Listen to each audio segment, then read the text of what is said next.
Thank you for joining me on another episode of She Leads Now podcast, where we help career and entrepreneurial women gain the tools to develop a success mindset, create winning strategies, build collaborative relationships, and take bold action towards creating impact and fulfillment in their lives and careers. I'm your host, Sabine Gideon, and I'm on a mission to awaken and activate women and emerging leaders so they can tap into their innate leadership ability, elevate their influence, and create the impact they were destined to make. If you're ready to uplevel your confidence, courage, and influence, you've come to the right place. Join me weekly for insights, strategies, and resources to help you grow, develop, and embody the leader you are meant to be, so that you can make the impact you know you are called to make and establish the legacy you've always dreamed. The world eagerly awaits the emergence of your brilliance, impact, and influence. So with that, let's dive into this week's episode.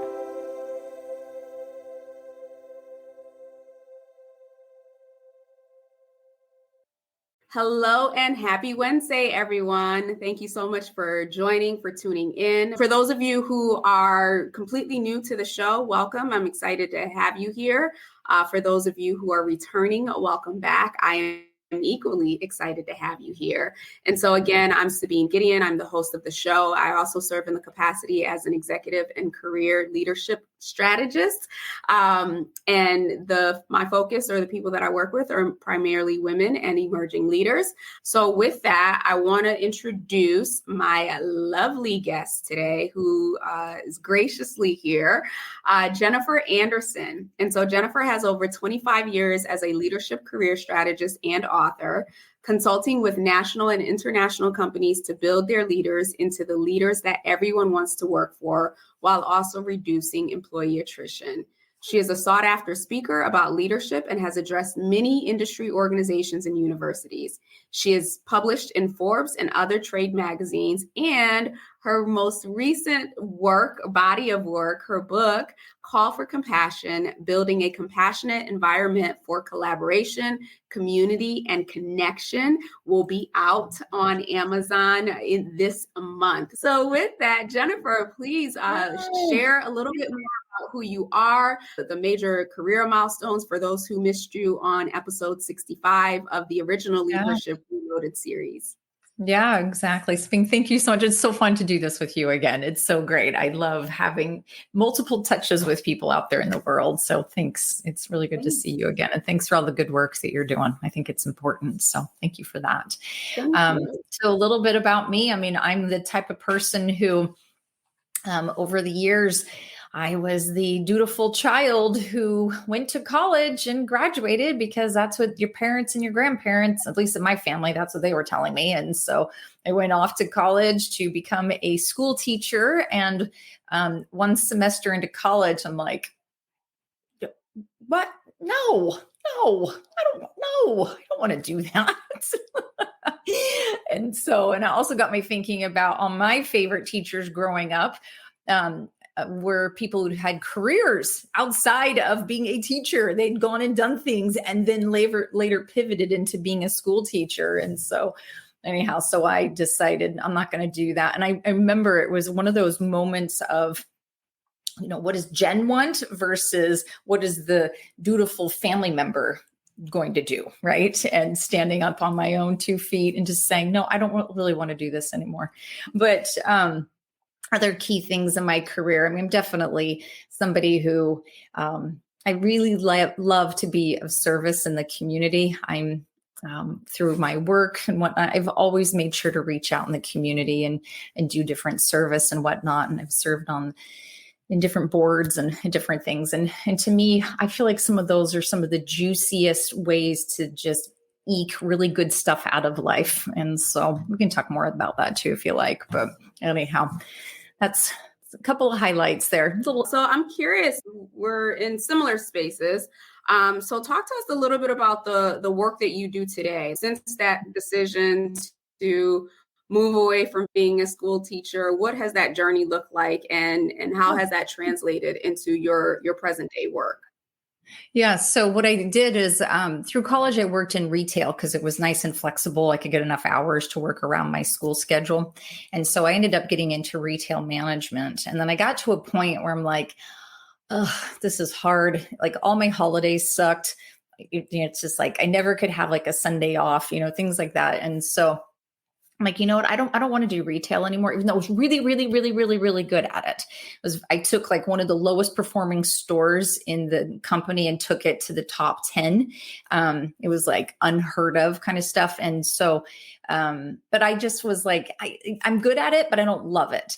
And so I decided at that point, okay, if I'm not going to do retail anymore, what is it I want to do? And I couldn't find a job. I thought maybe customer service. And I ended up going to a recruiting firm looking for a temp job. I thought, well, I could just find a temp job somewhere. Let's start with that. I'm a college graduate.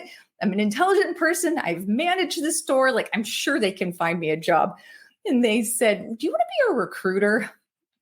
I'm like, I don't even know what that means, but sure, that sounds great. And so this is 25 years ago, Sabine. I got into the recruiting industry totally by complete accident. I had never even really thought of it as something. I just saw an ad in the newspaper because I'm that old. And it was, like, hey, customer service job. And it was at this staffing agency. And so anyhow, so that started an 11-year career working in the recruiting industry. And during that time, I talked to about 100,000 people looking for jobs and placed over 1,000 people in different positions. And I became really painfully aware to me that once people get that new job, they need help to succeed. And they're not always getting the right support that they need at home or from their bosses, or they just like in their mind, they're like, I don't know what to do. Because, they're the old saying, what gets us to this point is not necessarily what's going to get us to the next point. And so, so that's why back in 2009, 15 years ago, I started doing coaching, and I was doing it on the side while still recruiting. And then I realized, you know what, I need to do this. And I was really just following that prompting in my heart of go and do this. And that's what I've been doing. And of course, it's included a lot of corporate training too, because there's a fair amount of corporations that are needing help for their teams. And that's not to help those people find a job. That's more helping them to succeed in their workplaces. So it's been a lot of fun through all of that. Thank you. And so as I was reading your bio, you shared that, your mission or your passion is really around supporting leaders to become the type of leaders that people actually want to work for or with. And, in the last year since we talked, I can't believe it's been a year, but in the last year that we've talked, there's been more and more visibility or focus on helping leaders become better, not just for the bottom line, but really for the people who serve their organizations and serve their mission. So I'm curious, a year later, what, based on the work that you're doing with your clients, what's changed in terms of supporting leaders to step up and be that new type of leader that employees are looking for? Yeah, for sure. I think some of the areas that are still staying the same are certainly the amount of fear and overwhelm for leaders and not acknowledging it publicly. There's a lot of people who privately will share things with me, one-on-one in coaching calls and whatnot. But there's still this overall fear of I'm scared I'm going to lose my job. And so they're not speaking up still. And that's bad because it continues to perpetuate issues, and the leaders are the ones who need to lead, right? They're the tip of the arrow, right? Lead the way. And so for whatever reasons, there's still a lot of people who are reticent to speak up and really help to drive those cultural changes and things that need to happen. And then for the leaders themselves and their personal lives, some of the similar things that have continued to stay there are so many people who don't take care of their health. Now, I am not a personal trainer. I am not somebody who I'm not a dietitian. I'm not a doctor, anything like that. But there are a lot of people who are not taking care of themselves physically. And so sleep issues, lack of just good rest, not taking vacation time, not prioritizing their health, working hard through the day, meaning no lunch break, or if they're getting something to eat, it might be some kind of fast, high sugary, think chips or candy bar, something like that. There's still a lot of people who are continuing to do that. And when I talk with them about, how they're managing their days and whatnot, it's an interesting shift. So talking about things that I'm seeing that's going better. I mean, definitely for people who recognize how important their health is and and that's not just your physical health, but it's also your mental health. Man, they're the ones who really it's like they become these awakened beings when they realize, oh, I'm putting this, food in my mouth. This is what's happening to me. And so I'm better, I'm healthier. And then they're able to stand up and do more things for what they need to do for leading. It's really remarkable to me to see those two things that are interconnected. It's fascinating. Yeah, that's an interesting point. So I'm curious, as you shared in the beginning with regards to, you're still seeing a lot of fear. And a lot of that fear is centered around, fear of losing your job. I'm curious, and obviously don't go into specifics with your clients, but how is that translating? What is it about this current environment that is contributing to that fear within leaders? Yeah, well, there's a scarcity of positions, right? So I was just talking to somebody just yesterday, in fact, who mentioned a large finance company that laid off 3,000 people, right? And so this is becoming kind of the norm, right? Where we're hearing these large numbers. And so this is what people are seeing. And this is the stuff that if people are tied into watching the news or commuting into work and listening to news radio or any of that, the drone of the media around what's negative, right? So then that becomes their reality of like, well, I have a job, so I better do whatever it takes. And I'm too scared to speak up for something because I'm not in a position to go look for another job. I don't want to. It's hard. Who's going to hire me? And then it's reinforced with hearing about layoffs and things. And even though there are absolutely people getting jobs every day, there are companies that are hiring, there are positions. The louder overarching noise is the scarcity of jobs. And so then that's when they're just like, I'm just going to hold back. I'm not going to say it. And I will just quietly on my end, on inside of me, on my end, I will just put up with it.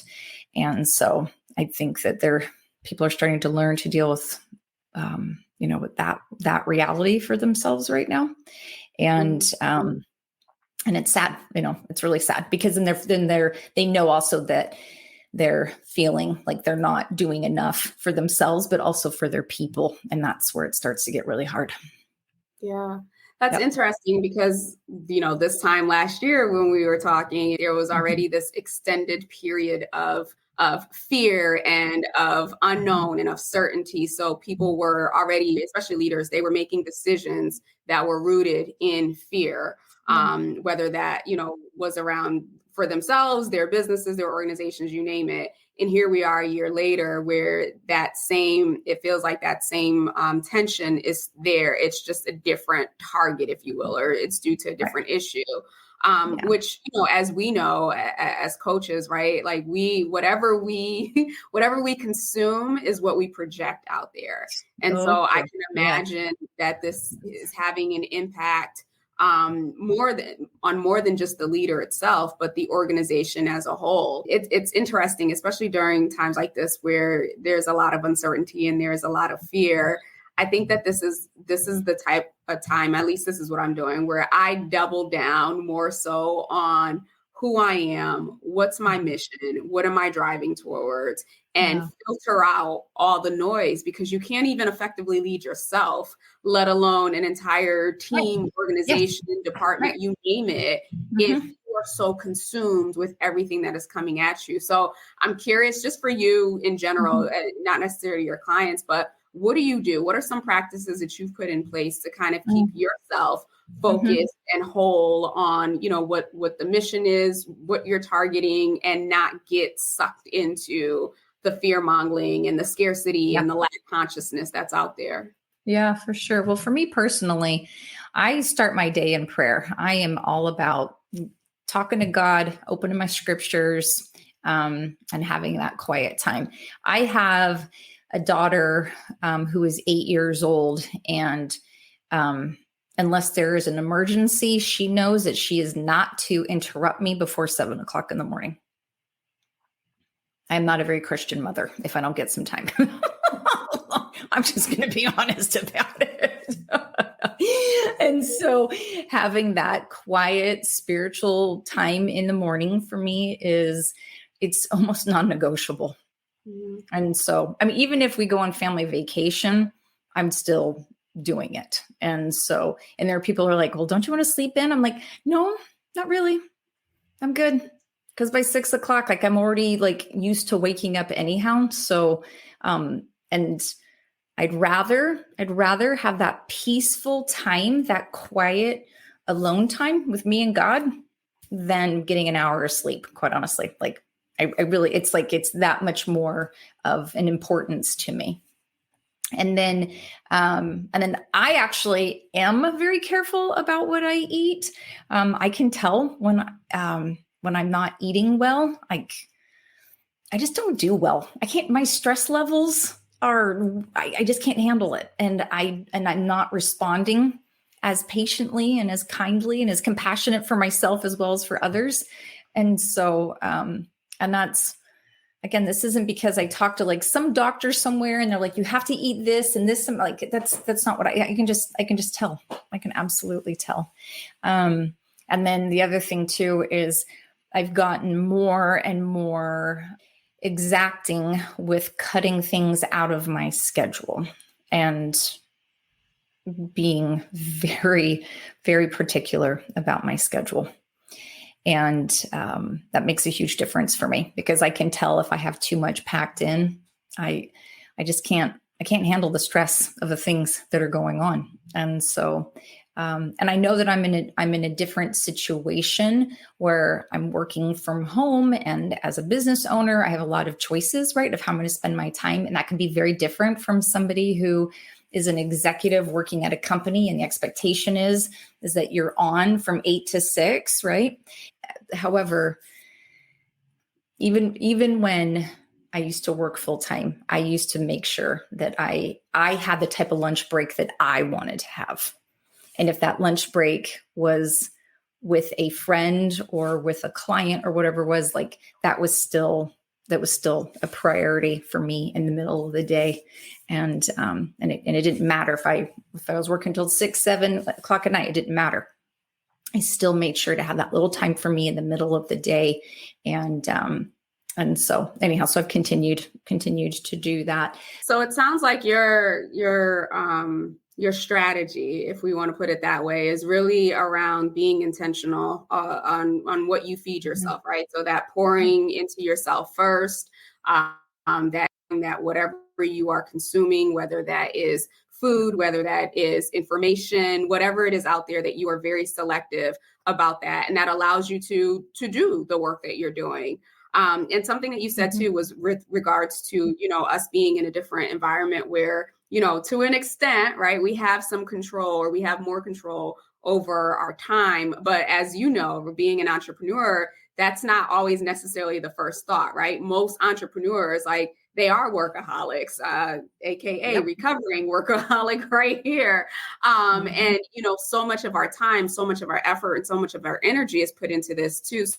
So for those of you listening, I want you to be listening to this regardless of what camp you sit in, whether you're in a traditional work environment or you are an entrepreneur, that, in order for us to show up as our best selves for ourselves before anyone else, that we have to be very intentional. We have to be relentless when it comes to ensuring that, what we house within us does not take us out. Because at the end of the day, if we're not if we're not optimal, we can't help, we can't support, we can't drive towards goals or whatever else is being expected of us. So I thank you for sharing that.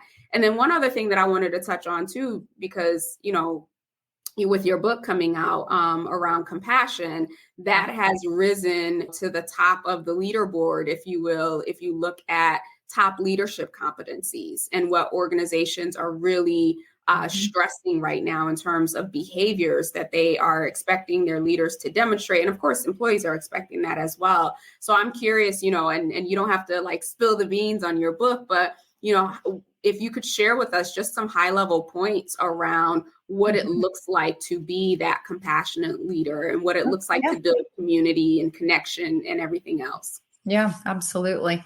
Well, and thank you for asking about that. And thank you for recognizing how compassion is rising to the top of the list of qualities that we're needing from leaders, right? And so one of the things that I think is really important is that we have to recognize that in order to be compassionate for all the other people, we have to first hold up that mirror to ourselves and be compassionate for ourselves.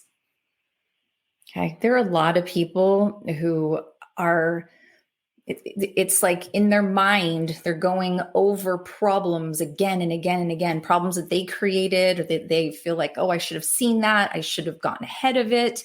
As a leader, it's like you're out there in front, you're leading the charge, so to speak.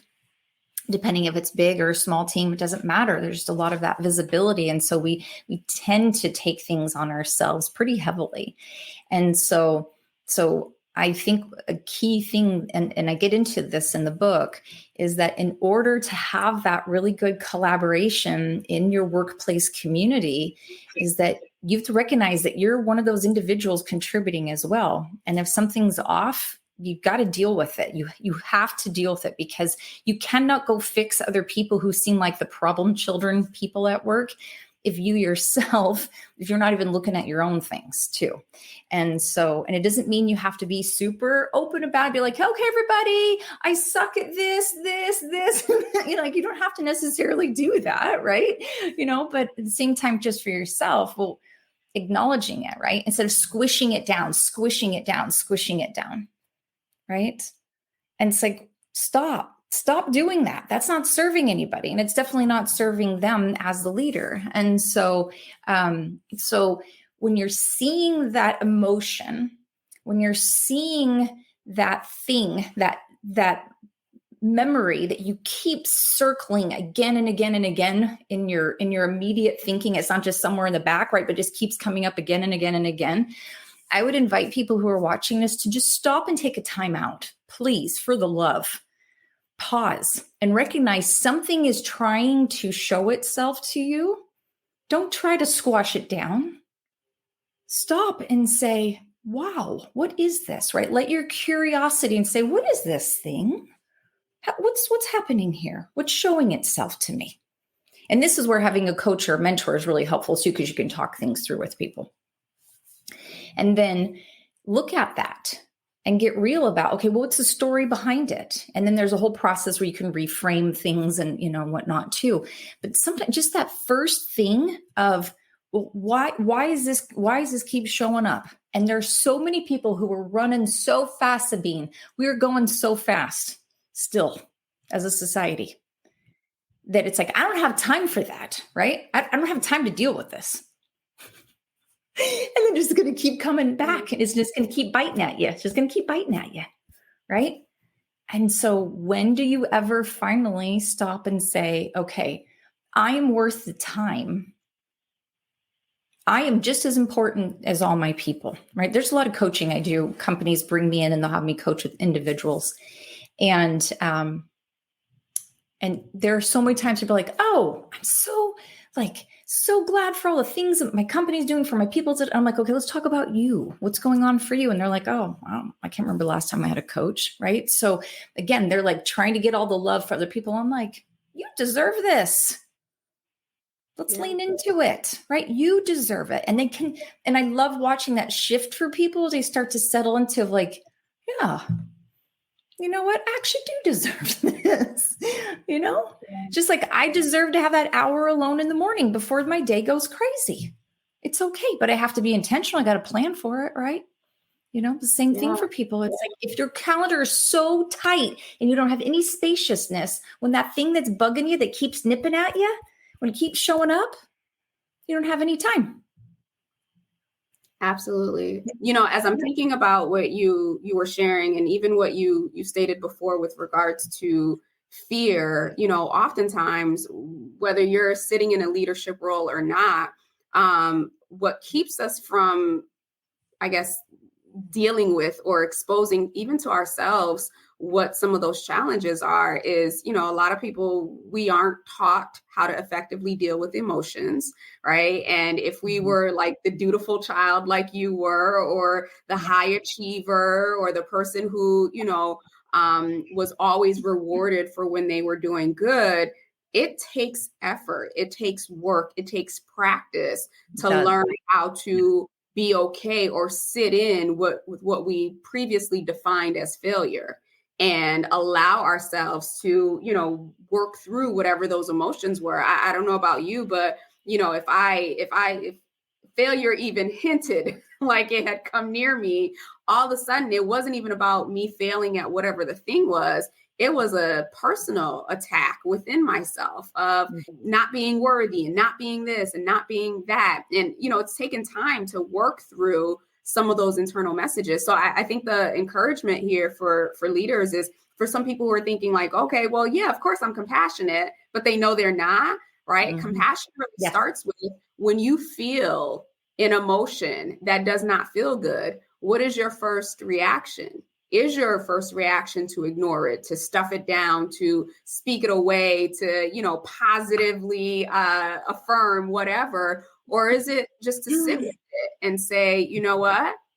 This doesn't feel good. I feel frustrated. You name it first. Whatever the thing is, you identify it, feel it, and then let it go. I think that that's the biggest or the best way to begin to train yourself to show yourself compassion, so that you can begin to outwardly project that same compassion onto others as well. Absolutely. So true. And that's where I try to describe to people, it's going to feel like something is nagging at you, right? It's going to feel, ironically, you've had this little gnat that's been bugging you, right? That's been zipping around. You know what I mean? It's like this little thing. It's like, what? Just stop, but it's presenting itself. It's a thing. It's demanding some attention, right? And so it's the same thing with those emotions, right? That come up for us. And so just seeing that for what it is.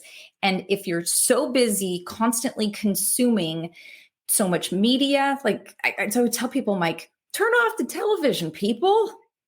Turn it off. Let's turn down the noise, right? But even if in your own life, it's like you have the choice over if you're going to turn that TV on or not. I agree. And again, it goes back to, it's about intentionality, right? It's about intentionality. We can all say we don't have time. We don't have time to work out. We don't have time to, connect with people. We can always say that. But the truth is, we know that the things that matter to us, we make time for. And so hopefully those of you who are watching or who are listening to the podcast here, you've taken some tidbits away to really start to examine, what am I feeding myself? And again, not just food, right? What am I feeding my mind? What am I feeding my emotions? Right. What am I feeding every aspect of myself? And then examine, where you might have some opportunity to make some changes. This is not an overnight thing, right? Change does not happen overnight. We are humans. And so human behavior will dictate that we will regress at some point, but giving yourself that grace to know that if you are intentional about moving towards a certain path, then you will get there for sure. So I want to head into our blitz session, right, real quick, but wanted to share some announcements, especially for those of you who are listening to the podcast. So Leadership Reloaded is out on Amazon. If you haven't gotten your copy, I invite you to do so. Jen was on episode 65, I believe, of the show. And then one big announcement, I've been sharing this privately to the podcast guests, but She Leads Network enrollment is now open specifically for the collective. And so that is for women who are in senior leadership roles, who are looking for connection, collaboration, and coaching. So if you have not already checked out, you can go to the website, sheleadsnetwork.com/collective, or if you go to She Leads Network, you'll see collective at the top. Take a look. If it's something that you're interested in, go ahead, hit that apply button, schedule some time so that we can talk and I can learn more about your goals and see how I might support you through the collective. So with that, I'm going to read yourself and your desired legacy, and we're going to see if it still holds true.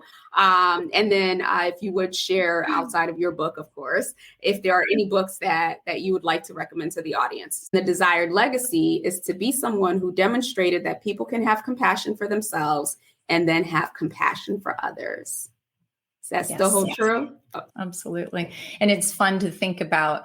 God, I can't believe it's been a year, Sabine. Really, I mean, this is why time goes by so fast, right? I'm like, let's choose how we want to spend our time.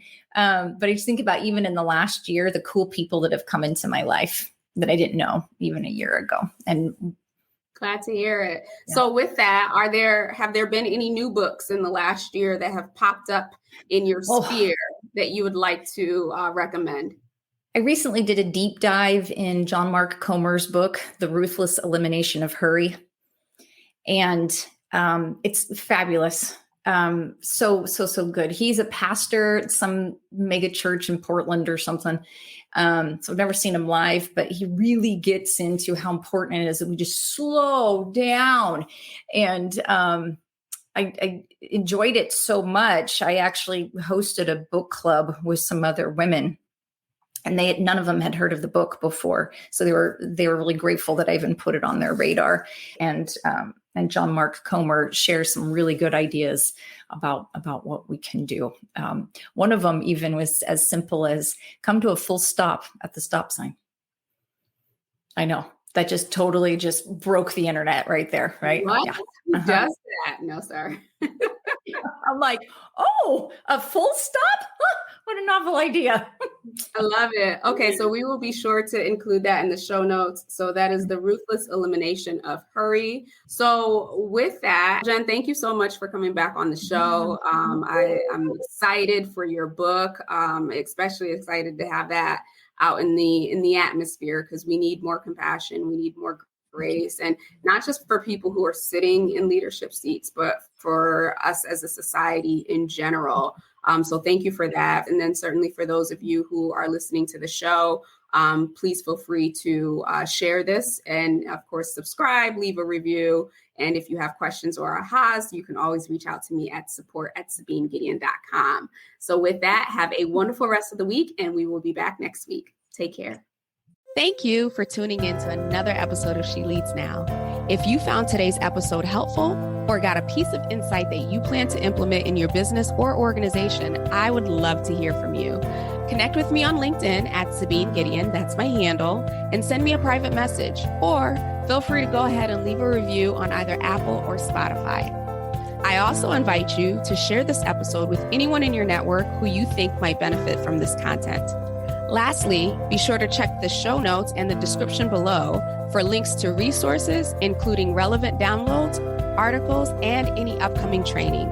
Until we chat again, have a blessed and powerful week.